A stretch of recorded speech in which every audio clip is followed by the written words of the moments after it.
창세기 12장 1절에서 3절까지요. 12장 1절에서 3절 같이 있습니다.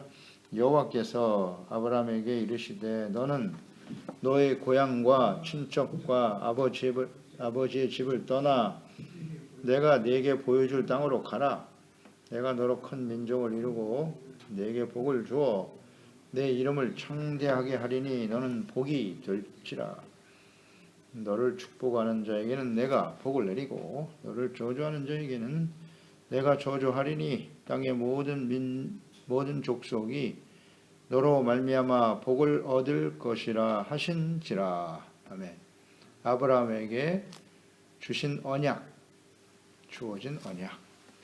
셈의 후손인 아브라함. 노아의 때와 같이 하나님을 경외하는 사람을 찾아보기가 힘든 때가 되었다. 노아로부터 그 아들들과 함께 새로운 인류가 시작됐습니다. 함의 후손들 하나님을 반역했지요. 그는 아버지로부터 저주를 받은 결과라고 할 수 있을 텐데, 셈은 하나님 그 아버지 하나님으로부터 영적인 복을 받은 아들인데, 셈의 10대에 이르기까지 10대 손이 아브라함인데, 아브라함까지 그 시대가 이미 바벨탑을 쌓는 시대였다. 그만큼 부패하고 타락한 그런 세상이 되었다는 겁니다.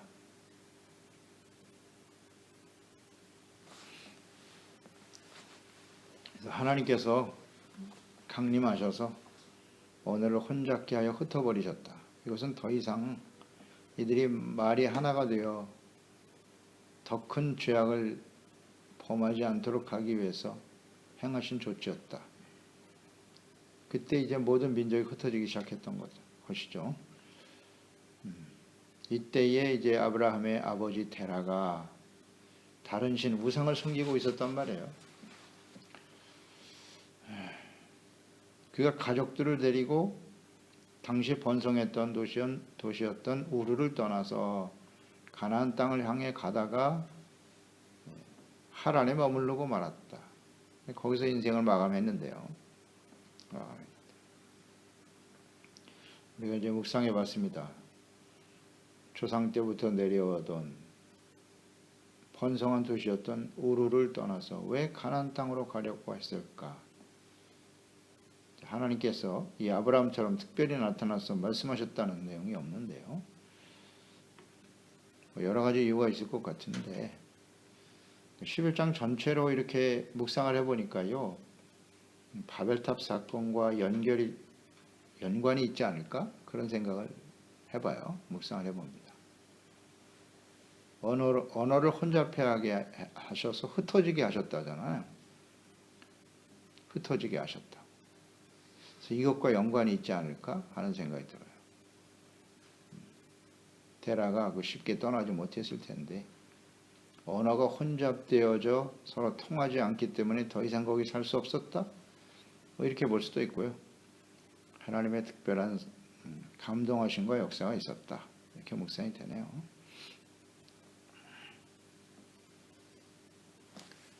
창조로 시작된 인류, 노아의 시대의 그 홍수 심판으로 인해서 다시 한번 하나님께서 정리하셨어요. 노아와 그의 아들을 통해서 새로운 인류가 시작됐다. 근데 바벨탑 사건으로 나타난 부패와 타락. 그래서 하나님은 또 새로운 계획을 세우실 수밖에 없었던 거죠. 새로운 계획. 이전처럼 싹 쓸어버릴 수는 없는 일이고, 이제 아브라함을 불러내서 그의 후손인 이스라엘을 통하여 이 세상의 모든 사람들이 하나님을 알고 주님을 경외하는 복을 받도록 해야겠구나. 이렇게 하나님이 계획하신 거예요.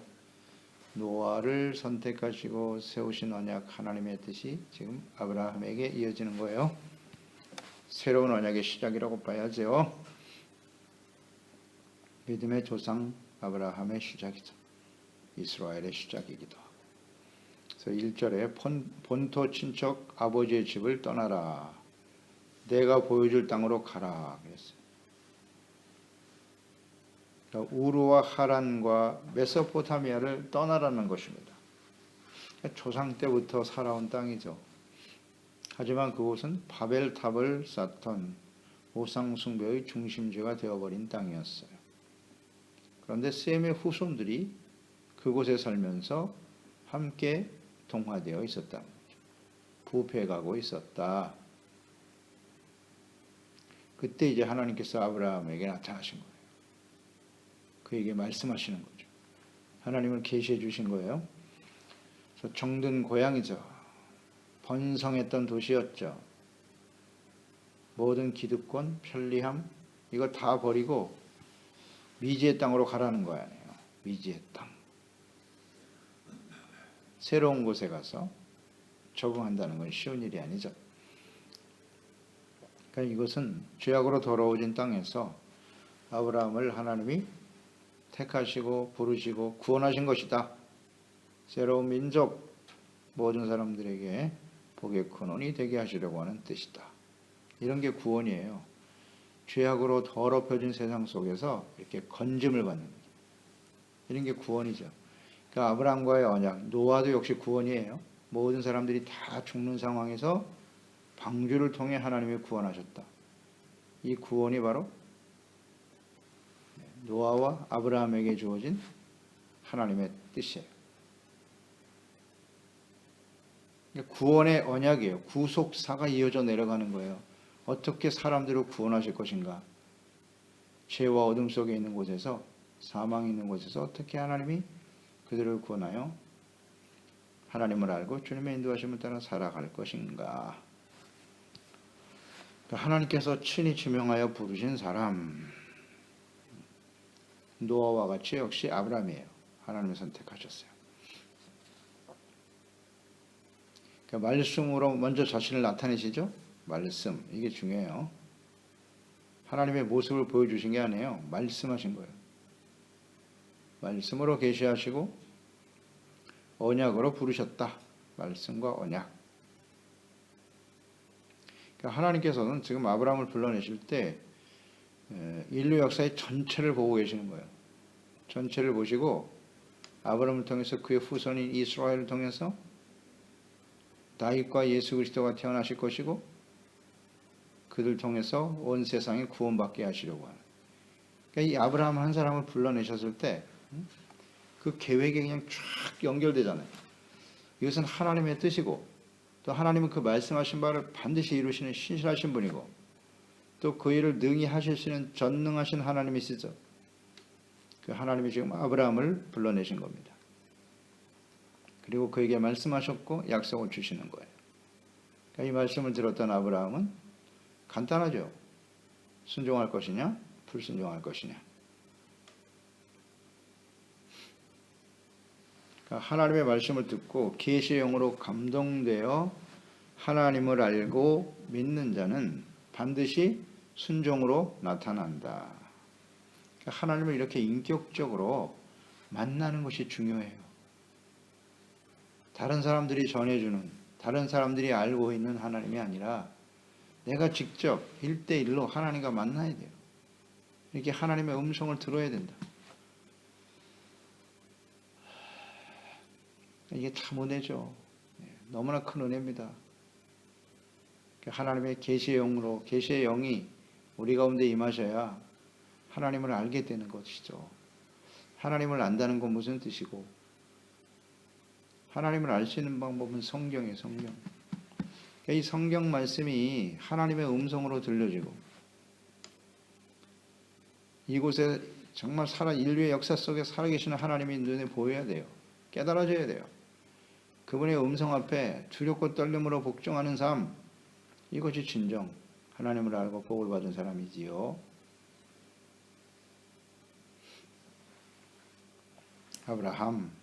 아브라함은 그대로 순종했어요. 하나님의 말씀을 직접 들었으니까. 거부할 수가 있을까요? 거부할 수가 있을까요?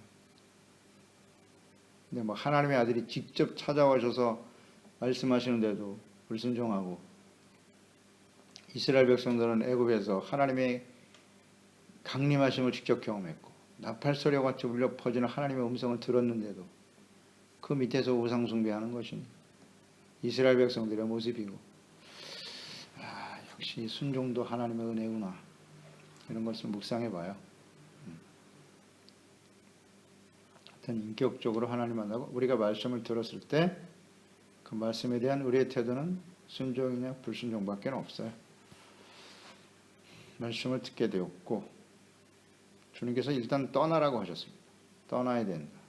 어디로? 내가 너에게 보여줄 땅으로. 지시할 땅 혹은 보여줄 땅. 아직 몰라요. 따라가다 보면 하나님이 보여주시겠다는 거. 일단 떠나라. 쉽지 않죠. 쉽지 않아요. 가나안 땅이라고 했는데요. 아버지는 가다가 하란에서 머물고 말았죠. 쉽게 갈 수 있는 땅이 아니었다는 거예요. 메소포타미아에서 가나안 땅까지 강을 건너서 굉장히 먼 거리죠. 먼 거리입니다. 그러니까 목적지를 알지 못하고 떠났다는 거예요. 그냥 하나님께 대한 절대적인 신뢰와 믿음이 없으면 불가능한 일이겠지요.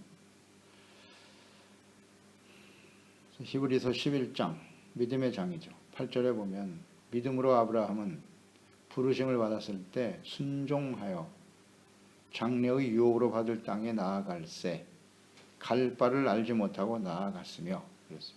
갈 바를 모르고 나간 거예요. 우리는 이렇게 미래에 대한 어떤 불안함 잘 모르잖아요. 어떤 일이 일어날지. 그렇기 때문에 불안하고 선택 결단을 못 내릴 때가 많죠. 확실하지 않으면 움직이지 않으려고 하는 것이 일반적인 사람들의 모습이에요. 자신의 어떤 신념이나 자신의 생각과 계획에 따라서 움직이기도 하지만 그거 역시 불완전하죠. 불완전해요. 뭐 아무리 긍정적인 믿음을 가지고 긍정적인 생각을 가지고 나의 인생은 잘 될 거야 아무리 외치지만 그게 하나님의 말씀에 근거하지 않는다면 아무것도 보장할 수가 없습니다. 그러다가 좌절하고 낙심하고 넘어지는 경우가 얼마나 많아요. 우리의 인생 전체를 돌이켜봐도 이게 정말 하나님의 뜻이었나? 이런 생각을 해보는 거죠. 주님의 말씀을 듣고 하나님의 뜻에 순종하는 것이 가장 확실한 인생이죠. 그러나 주님께서는 이렇게 먼저 결단하게 하십니다. 보여주시면 가겠습니다가 아니라 내가 떠나라 그러면 보여줄게. 믿기만 하라. 하나님의 영광을 보리라. 그래서 히브리서 11장 1절로 3절이잖아요. 믿음이란 뭐냐? 바라는 것들의 실상이고 보이지 않는 것들의 증거다. 선진들이 이로써 증거를 얻었는데 믿음으로 모든 세계가 하나님의 말씀으로 지어진 줄을 우리가 아나니. 그랬어요. 보이는 것은 나타난 것으로 말미암아 된 것이 아니라, 그러니까 말씀을 듣고 믿어 바라보는 거예요. 하나님이 말씀하신 대로 이루시리라 라는 확신.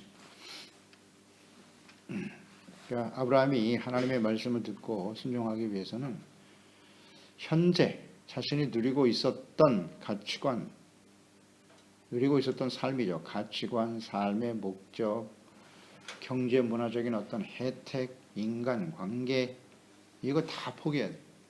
생활 모두를 다 포기해야만 가능한 일이에요. 이것을 우리는 자기를 부인하는 것이다 라고 이해할 수 있겠죠. 지금까지 살아온 자신의 삶을 부인하는 거예요. 그래야 이 말씀을 따를 수가 있어요. 우리가 예수 그리스도를 믿고 주님을 따르고 그리스도인으로 하나님의 자녀로 살아가는 것도 마찬가지예요. 우리가 예수님을 믿는 순간 우리는 주님을 따라 살아야 되잖아요. 주님의 말씀을 따라 살아야 하지 않습니까? 그러니까 아브라함 창세기 12장 앞에 딱 서는 거예요. 예수님을 구주로 영접하고 살아간다는 것은, 그리스도인으로 살아간다는 것은. 그래서 마태복음 16장 24절에 이에 예수께서 제자들에게 이르시되 제자 누구든지 나를 따라오려거든 자기를 부인하고 자기 십자가를 지고 나를 따를 것이니라. 미지의 땅을 향해 가는 거예요. 지금까지 자기 중심으로 살아왔잖아요. 그 이전에 자신의 능력, 주변 사람들 인간관계 속에서 그런데 그 모든 것을 다 내려놔야 돼. 오직 하나님과 함께 주님의 말씀을 따라가는 삶으로 결단해야 되는 거죠. 이게 자기 부인이에요. 본토, 친척, 아비집, 아버지의 집, 삶을 내려놓아야 된다. 그걸 믿고 의지하며 살았다는 거예요. 그런 관계 속에서. 그렇지 않나요? 누가복음 14장 26절에 무릇 내게 오는 자가 자기 부모와 처자와 형제와 자매와 더욱이 자기 목숨까지 미워하지 아니하면 능히 내 제자가 되지 못하고. 목숨까지도 내려놓아라. 가나안 땅 어떤 일이 벌어질지 몰라요. 가다가 강도를 만날지 도적을 만날지 어떤 사람을 만나서 생명의 위협을 느끼는 그런 상황이 벌어질 수도 있는 것이죠. 내려놓아야 한다. 그래야 내려놓는다는 것은 하나님께 대한 절대적인 신뢰죠. 그래야 주님의 제자가 될 수 있다고. 33절에 보면 이와 같이 너희 중에 누구든지 자기의 모든 소유를 버리지 아니하면 능히 내 제자가 되지 못하리라. 여기서 제자가 아브라함이에요. 아브라함이 그런 상황이었다고요. 내려놓고 갔어. 우리도 예수님을 따라야 돼. 그렇게 모든 걸 다 가지고 예수님을 따르려고 하면 불가능해. 따를 수가 없어요. 내려놓아야 해. 근데 우리는 미련이 많죠. 미련이 많아요. 소돔과 고모라, 롯과 그의 아내를 생각하게 하는 거예요. 여기 이제 멸망하는 세상이야. 불타버릴 거야. 하나님의 심판이 임한다고. 빨리 떠나고 뒤돌아보지 마. 뒤돌아보지 말라고. 지금까지 살아왔던 그 삶에서 떠나야 되는 거예요. 소돔과 고모라. 에덴 동산과 같이 아주 환경은 좋아. 그런데 죄악으로 가득해. 똑같은 상황이에요. 지금 이 아브라함이. 갈대아 우르 땅이 살기는 좋은데 죄악으로 가득해. 떠나라는 거예요. 뒤돌아보지 말라는 겁니다. 지시할 땅으로 가라. 언제나 같아요. 이 하나님의 뜻은. 결국 롯의 아내는 뒤돌아보다가 소금 기둥이 되는 거죠. 그러니까 오늘날 교회 안에도 소금 기둥이 굉장히 많겠죠. 죽은 사람들이라는 거예요. 이게 죽은 사람들이 많겠죠. 미련을 못 버려. 세상에 있는 미련을 못 버리는 거예요. 지금까지 살아왔던 자신의 기득권, 자신의 삶의 어떤 가치 기준, 목적, 재물 이런 거 못 내려놓죠. 못 내려놔요. 이거 버리면 나는 어떻게 살아요? 자신의 능력 쉽지 않아요. 떠나야 된다. 그래야 하나님이 지시할 땅으로 가는 거예요.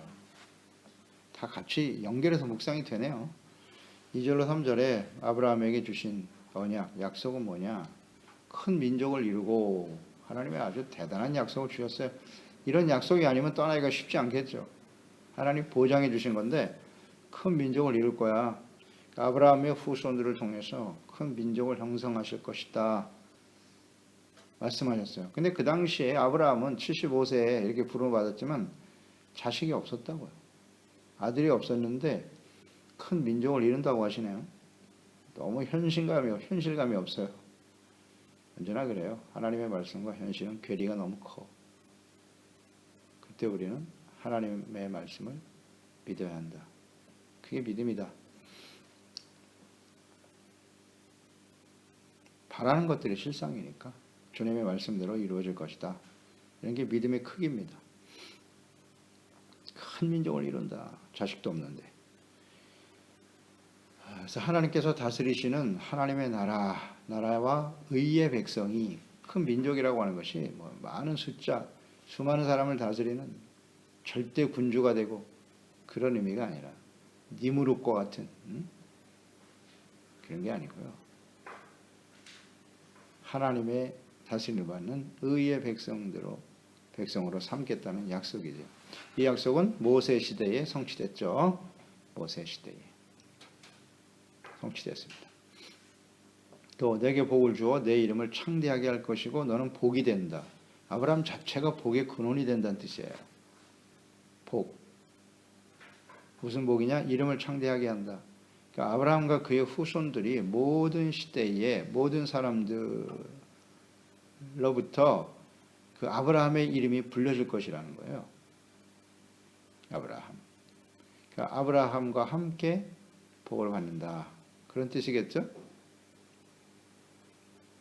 이 복이라고 하는 것이 뭐냐? 아브라함에게 주신 복. 아브라함을 통해서 받을 복이 뭐냐?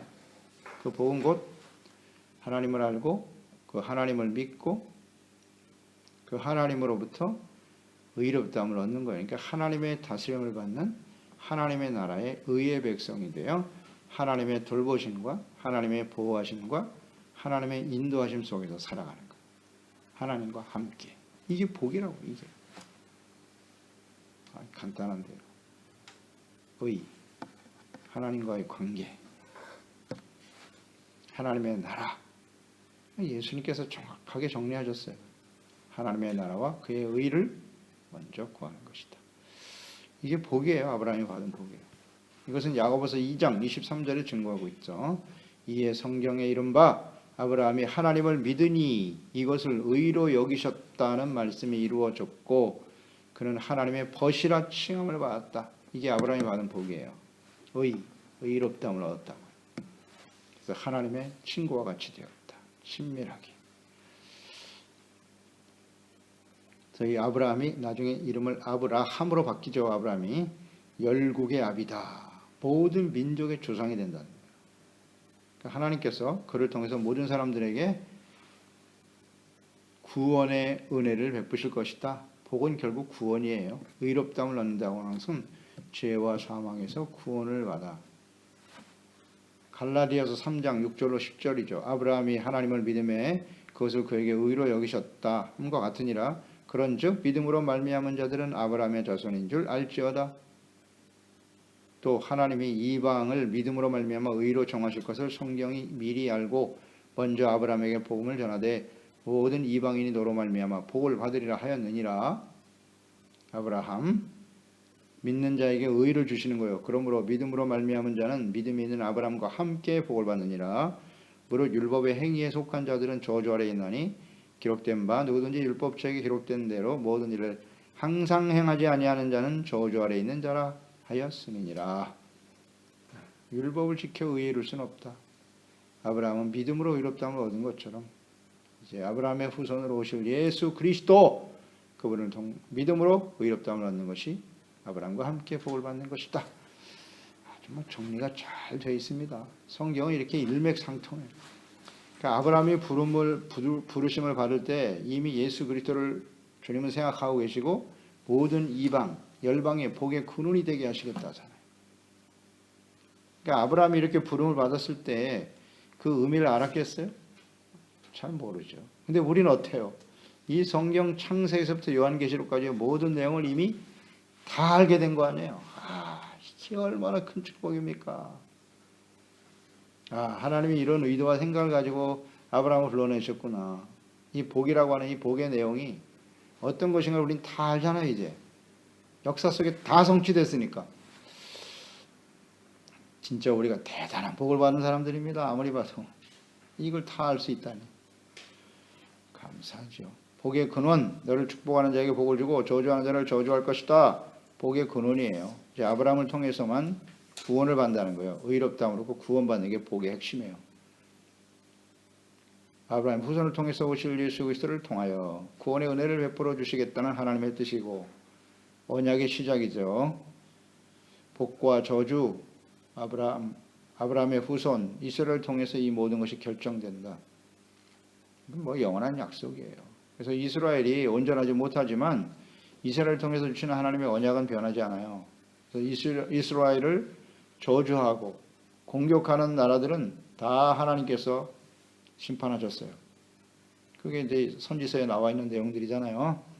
뭐 에돔, 블레셋, 아수르, 모압 다 마찬가지. 이스라엘을 대적했던 나라들은 가나안 땅에 있는 30명의 왕들, 가나안 족속들 다 멸망당했잖아요. 바벨론 다 망했어요. 그러니까 이스라엘이 복의 근원인데 그걸 저주하면 다 멸망의 길을 갈 수밖에 없다는 거예요. 이게 하나님의 약속이네요. 근데 이스라엘을 축복했던 사람들도 있어요. 뭐 두로 왕 히람 같은 사람들, 예를 들면 그는 이방이지만 다윗과 솔로몬 왕 여호와를 찬양했죠. 그래서 성전을 건축하는 일에 참여하는 복을 받게 됐고요. 그 다음 대표적인 사람이 이제 고레스 왕 같은 사람이죠. 바사 왕 고레스, 이스라엘을 축복하고 성전을 건축해라, 예루살렘을 회복하게 하는 일에 쓰임 받던 사람 고레스잖아요. 이사야 45장 1절로 3절에 여호와께서 그의 기름 부음을 받은 고레스에게 이같이 말씀하시되 내가 그의 오른손을 붙들고 그 앞에 열국을 항복하게 하며 내가 왕들의 허리를 풀어 그 앞에 문들을 열고 성문들이 닫히지 못하게 하리라. 내가 너보다 앞서가서 험한 곳을 평탄케 하며 논문을 쳐서 부수며 쇠빗장을 꺾고 내게 흑암 중에 보아와 은밀한 곳에 숨은 재물을 주어 내 이름을 부르는 자가 나 여호와 이스라엘 하나님인 줄 알게 하리라. 아멘. 이방인 중에 이렇게 복을 받은 사람이 없어요. 없습니다. 고레스, 이스라엘을 축복하니까 이렇게 복을 받더라. 이것을 우리가 잘 이해하고요. 이제 예수 그리스도 안에서 우리가 그렇게 복의 근원이 되었단 말이죠.